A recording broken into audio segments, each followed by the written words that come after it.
যেমন ভাবনা ছিল ঠিক তেমনই একটা খবর উঠে আসছে দিল্লি নির্বাচন এবং দিল্লি নির্বাচনকে ঘিরে কিন্তু সারা দেশের মানুষ তাকিয়েছিল যে বিজেপি কি পারবে দখল করতে দিল্লি। ২৭ বছর পর ফিরবে দিল্লি বিজেপিতে সরকারে, নাকি আবারও আম আদমি পার্টি অরবিন্দ কেজরিওয়ালের হাতেই একটা অ্যান্টি বিজেপি গভর্নমেন্ট তৈরি হবে দিল্লিতে। এবং সেই নিয়ে যখন চাপানুতর চলছে, ৫ই ফেব্রুয়ারি ভোট হয়ে গিয়েছে, ৮ই ফেব্রুয়ারি শনিবার দিন রেজাল্ট বেরোবে, ঠিক তার আগে ৭০ জন ক্যান্ডিডেটকে নিয়েই কিন্তু অরবিন্দ কেজরিওয়াল একদম রুদ্ধদ্বার বৈঠক করলেন একদম ঠিক তার আগের দিন অর্থাৎ ৭ই ফেব্রুয়ারি। তার কারণ ইতিমধ্যেই অর্থাৎ আম আদমি পার্টি অরবিন্দ কেজরিওয়ালের তরফ থেকে যেটা অভিযোগ করা হচ্ছে, বিজেপির তরফ থেকে ইতিমধ্যেই তাদের ৭ জন বিধায়কের কাছে নাকি ফোন চলে এসছে এবং ১৫ কোটি টাকার এক একজনের কাছে অফার এসছে দল বদলানোর জন্য। অর্থাৎ ইতিমধ্যে কিন্তু এক্সিট পোল, বিভিন্ন যে এক্সিট পোল ভোটের পরবর্তীতে আমরা দেখতে পাই তৈরি হয় বিভিন্ন মিডিয়া হাউস থেকে, বিভিন্ন সেন্টারগুলো তারা কিন্তু এই এক্সিট পোল তৈরি করেন এবং সেই ক্ষেত্রে কিন্তু যেটা এক্সিট পোলের ফলাফল সেটা কিন্তু একদম কাটে কাটাক্কার হতে চলেছে দিল্লিতে।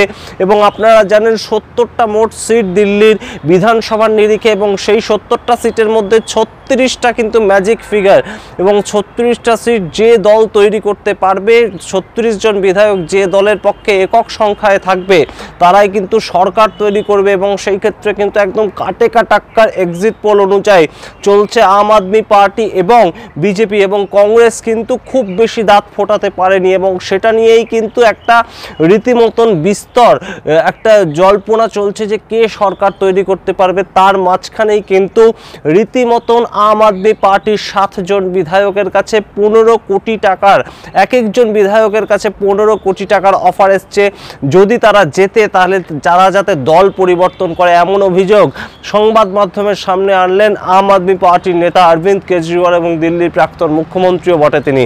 এবং সেই জায়গা থেকে আমরা জানি যে বারংবার কিন্তু সংসদের অভ্যন্তরে এবং সংসদের বাইরে অ্যান্টি বিজেপি কথাবার্তা বলার জন্য অরবিন্দ কেজরিওয়াল রীতিমতন একজন পরিচিত মুখ এবং তিনি প্রাক্তন আইএএস অফিসার এবং প্রাক্তন আইআইটিয়ান। সেই জায়গা থেকে তিনি রাজনীতিতে যখন এসেছিলেন একদম আন্না হাজারের হাত থেকে তিনি রাজনীতি শিক্ষা গ্রহণ করেছিলেন, তখন কিন্তু দেশের মানুষের একটা অবশ্যই একটা তার সম্বন্ধে ভালো ধারণা ছিল। সেই সম্বন্ধে তারপর থেকে তিনি 5 বছর দিল্লির শাসন করেন, মাঝখানে তিনি আবার জেলেও যান, কিন্তু তার উপর লিকার স্ক্যাম, সেই যে লিকার স্ক্যামের অভিযোগ তৈরি হয় তার পরবর্তীতে তিনি জেলবাসও করেন, কিন্তু মধ্যখানে কিন্তু তিনি জেল থেকে ছাড়া পান, জামিনে মুক্ত হয়ে রীতিমতন ভোট প্রচার করেন এবং এইবারে কিন্তু তিনি ভোটে লড়াইটা করেছেন।